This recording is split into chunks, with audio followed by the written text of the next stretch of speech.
Quanto mais perseguido, mais vitorioso. Esse exemplo nós encontramos aqui no livro de Amós, né? Êxodo, capítulo 1. Vamos lá? Capítulo 1 de Êxodo, quando o povo de Oxoru era perseguido por Faraó, quanto mais perseguido, mais se multiplicava, de forma que já não sabiam mais o que iriam tramar contra ele, né? Estamos aqui no 1º capítulo. Mas quanto mais os egípcios afligiam o povo de Oxoru, tanto mais este se multiplicava e se espalhava, de maneira que os egípcios se inquietavam por causa dos filhos de Oxoru. Nós não temos que viver mais a situação de escravos, Egito, andar pelo deserto. Isso não existe mais. Essa introdução é necessária porque muitos, infelizmente, que tentam interpretar as Escrituras sem o espírito de Yahushua, propagam por aí afora que o crente tem que viver uma vida de deserto, provações intermináveis. Isso não existe. Nosso Salvador amado deixou bem claro: no mundo você está sujeito a aflições, mas tem de bom ânimo, eu venci o mundo. O sacrifício definitivo e eficaz de Yahushua, ou Mehushai, para todas as gerações, suprindo todas as carências da alma, nos justificando plenamente na presença do Pai. E podemos dizer que hoje nós não andamos mais no deserto, mas em pastos verdejantes, conforme Telerim, né? Salmo 23. Yahu é o meu pastor, meu apacentador. Yahushua é o meu apacentador e nada me faltará.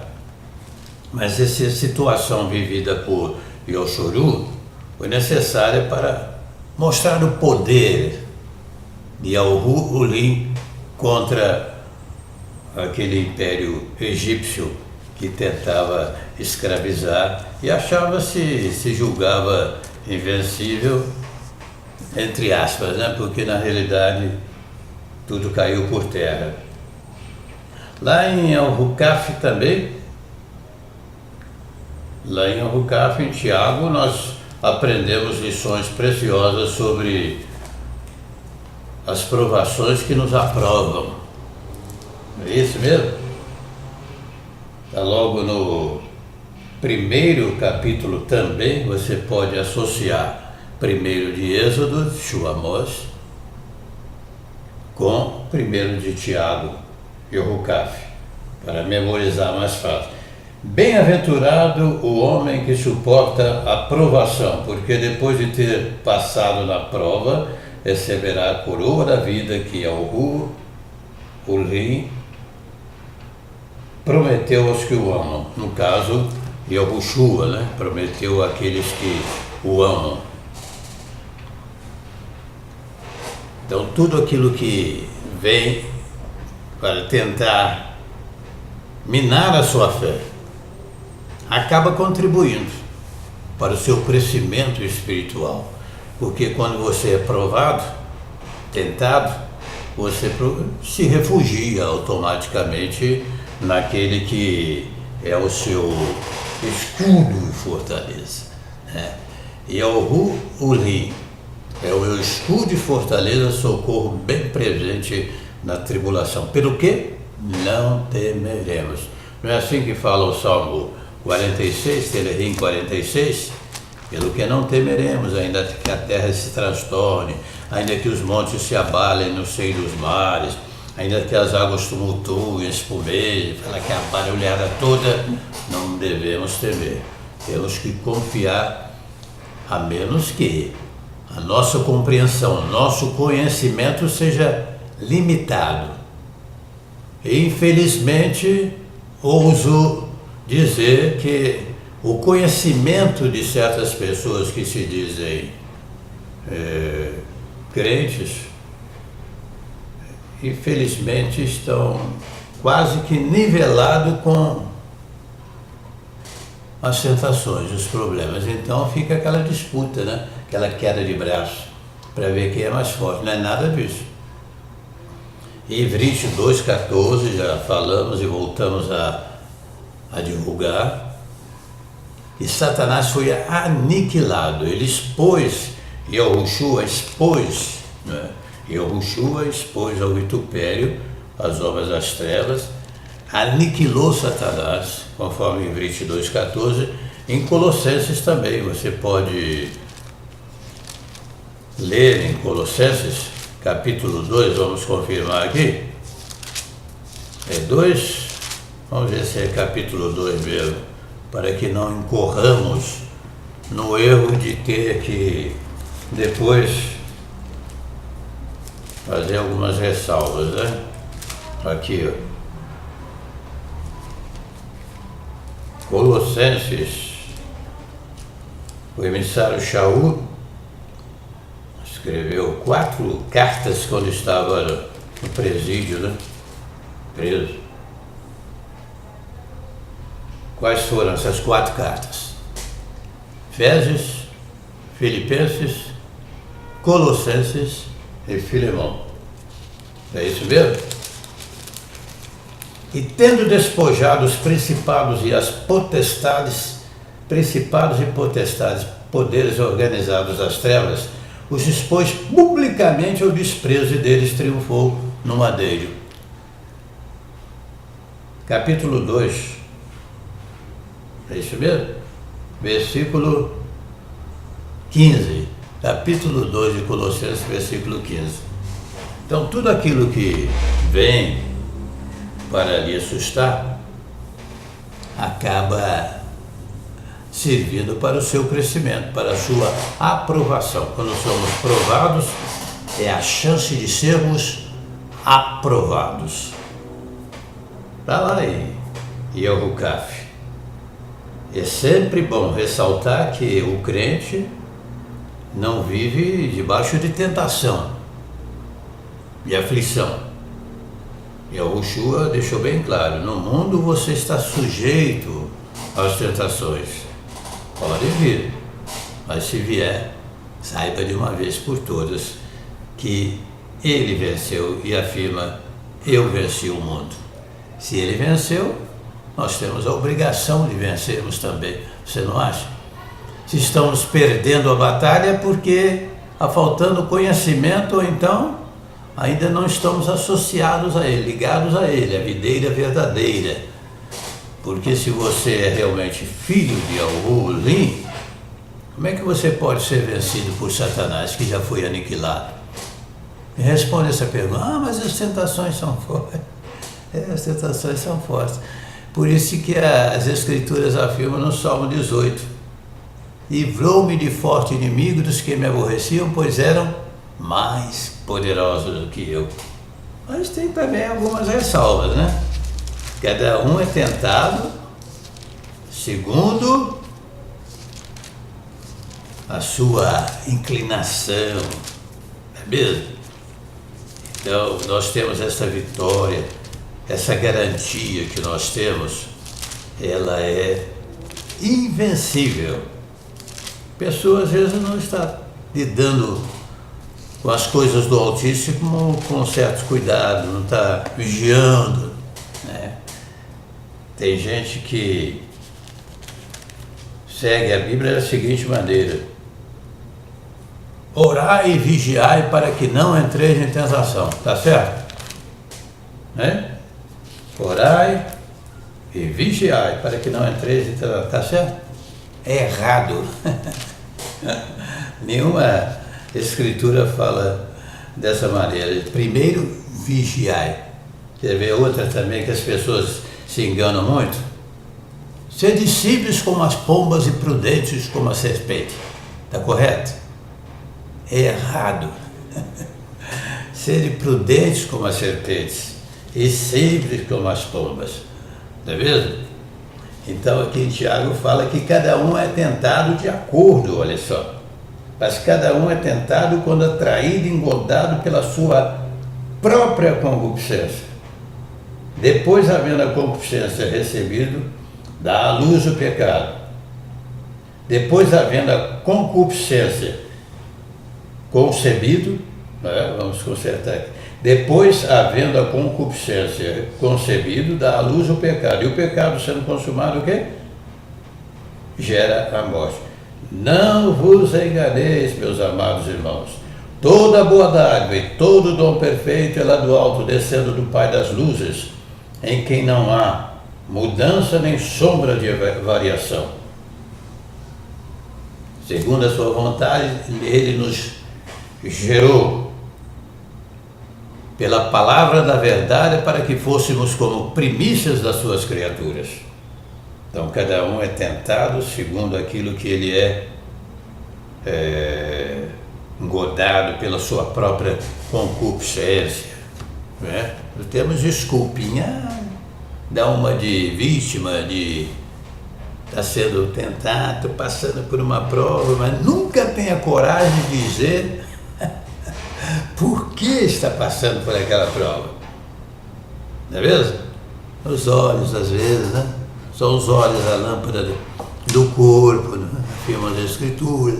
Se os teus olhos forem bons, todo o teu corpo será luminoso. Se os teus olhos forem maus, todo o corpo estará em trevas. Se as trevas que há em ti existem, quão grandes são tais trevas? Então nós precisamos ter cuidado com a nossa maneira de olhar, a nossa maneira. Aquele que olha para a mulher com a intenção impura no coração já adulterou com ela. É isso? Eu já fui adúltero, já vivi no mundo da prostituição, do pecado. Eu sei, conheço essas armadilhas todas. Estou aqui jogando pedra em você também, não. Sou um cara reciclado mesmo. E preparado pelo Espírito de Yahushua. Então, no mundo você está sujeito a essas tentações. Nunca tente enfrentá-lo com a própria força, você não vai conseguir. Não é que Satanás, Sati, Satã, o diabo, seja mais forte, não. É porque ele oferece coisas aparentemente fortes, sedutoras. Então ele usa o quê? Ele usa a sedução. Quando ele se dirigiu para Eva lá no Jardim do Éden, Bereshit, filho, é assim que o Rim disse: toda árvore do jardim comerás livremente. Então ali não está uma demonstração de força, de superioridade de Satanás. Ali está a sutileza, a artimanha. Satanás tenta derrubar muitas pessoas pela artimanha. Ele usa às vezes a própria palavra, as próprias escrituras sagradas de maneira errada. Não tem por aí afora os chamados testemunhas, né?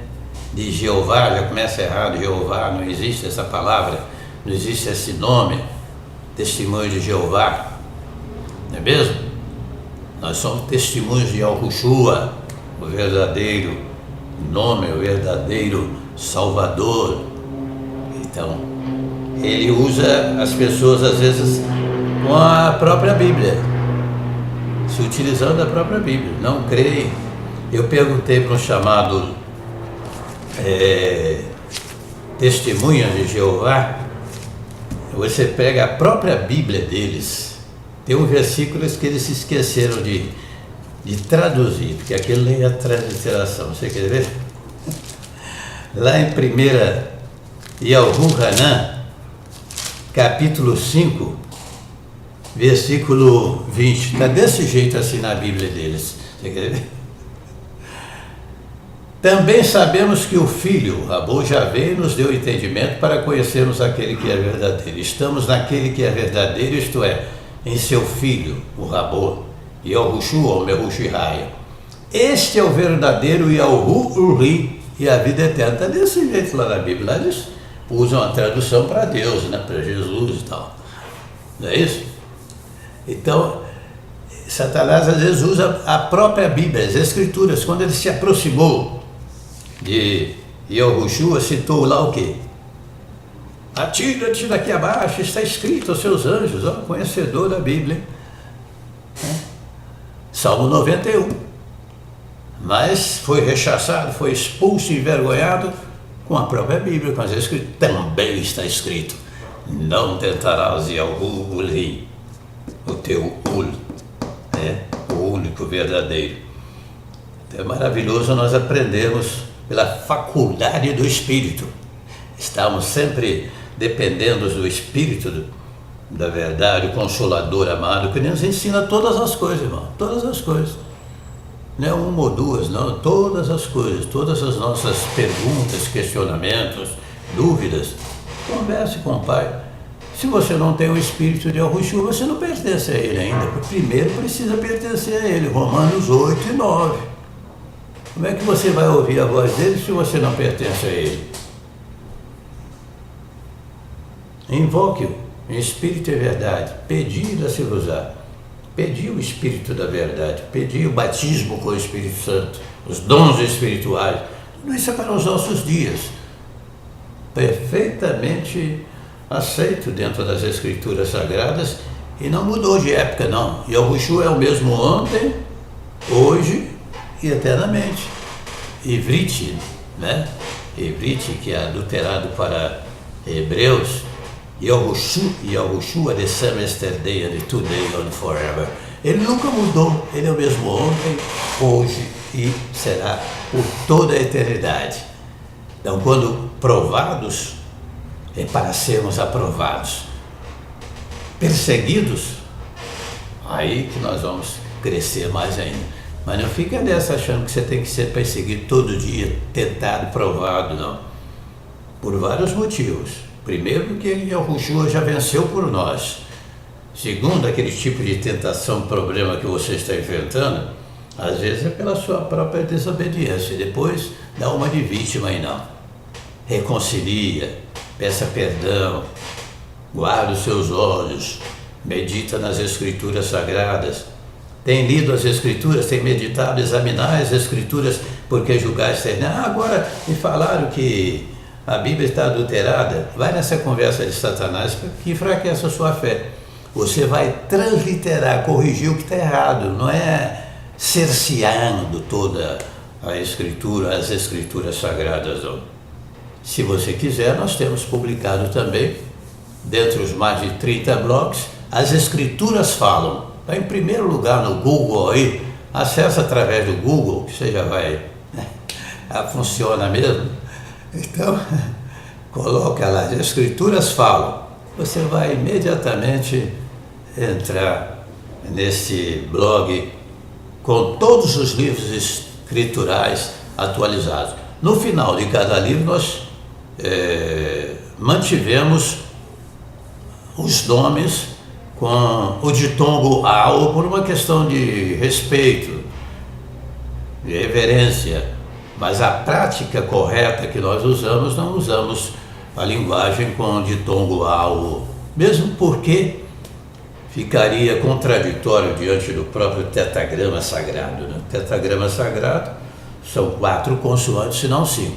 Se você fala Yahu, né, ou Yahu, né, do jeito que queiram, você está estabelecendo 5 consoantes, o que foge automaticamente ao raciocínio inteligente, sábio,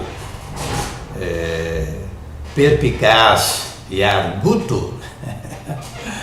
Porque como é que você pode formar um tetragrama sagrado com 5 consoantes? Se você acrescenta o ditongo e Yahu, você tem, na realidade, um pentagrama e não um tetragrama. O Shua, acrescenta-se Shua como salvação de.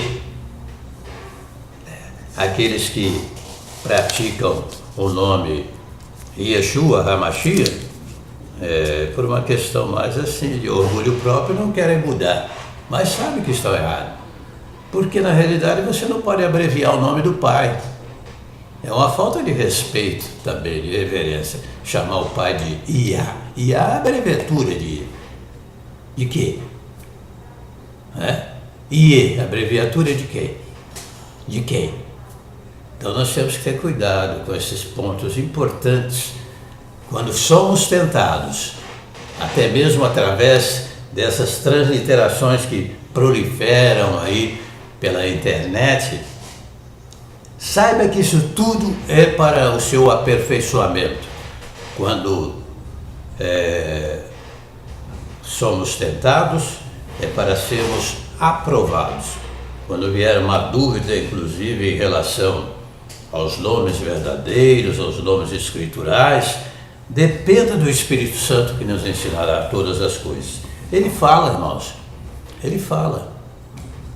Tem pessoas que têm revelações extraordinárias, mostrando tudo, mostrando o nome verdadeiro. Para isso é óbvio que você precisa estar numa vida voltar, né? Uma vida de santidade, uma vida de santificação. Porque como é que ele vai falar para você, se comunicar para você, usar um vaso sujo? Ele não vai usar. Então o primeiro passo é se reconciliar com ele, confessar os pecados, estar em condições de ouvir a sua voz. Senão o inimigo pode soprar também as escrituras para você de maneira errada, distorcida, como acontece com muitos. Aí você vai achar que aquele texto, agora é outra maneira de entender, né? Tem várias interpretações escriturais importantes. Tem gente que pega, por exemplo, nem o filho, nem os anjos sabem o dia da volta de Yahushua. Tá certo? Errado. Literalmente certo, mas espiritualmente errado. Porque ele sendo o próprio Criador, ele sabe. Humanamente falando, ele não sabia realmente. Mas como o próprio Criador, é óbvio que ele sabe. É evidente, é claro que ele sabe. Então tudo precisa ser interpretado pelo Espírito de Yahushua. Tem uma passagem nas Escrituras que diz assim, vaidade de vaidade, diz o pregador, tudo é vaidade, tudo é vaidade. Está lá em Eclesiastes, tudo é vaidade. Mentira. Referindo-se às coisas do mundo, né? As coisas passageiras, é vaidade. Mas as coisas eternas são eternas, inesgotáveis, incomparáveis e por aí afora. Maravilhoso, dá vontade de ficar pregando aqui, já publicamos um vídeo hoje para exaltação do rei, dá vontade de ficar falando assim direto, sem parar. 1 mês, 2 meses, 3 meses, se tivesse oportunidade, se pudesse, né? Eu sei que isso é uma maneira de fazermos uma santa brincadeira, né? Pura brincadeira, não é o intuito de realmente exibirmos capacidade, nem avocarmos qualquer atenção à nossa pessoa. Conforme já disse, somos realmente reciclados. Mas então fica aí mais esse tema para a sua observação, para as suas considerações. Quando somos tentados, provados, quanto mais Faraó perseguia o povo de Oxuru, mais se multiplicava. Não mexe com o crente não, porque mexeu com o crente, ele vai aprender mais, ele vai crescer mais, vai ficar mais forte e mais apto para a vida eterna. Um abraço, até a próxima.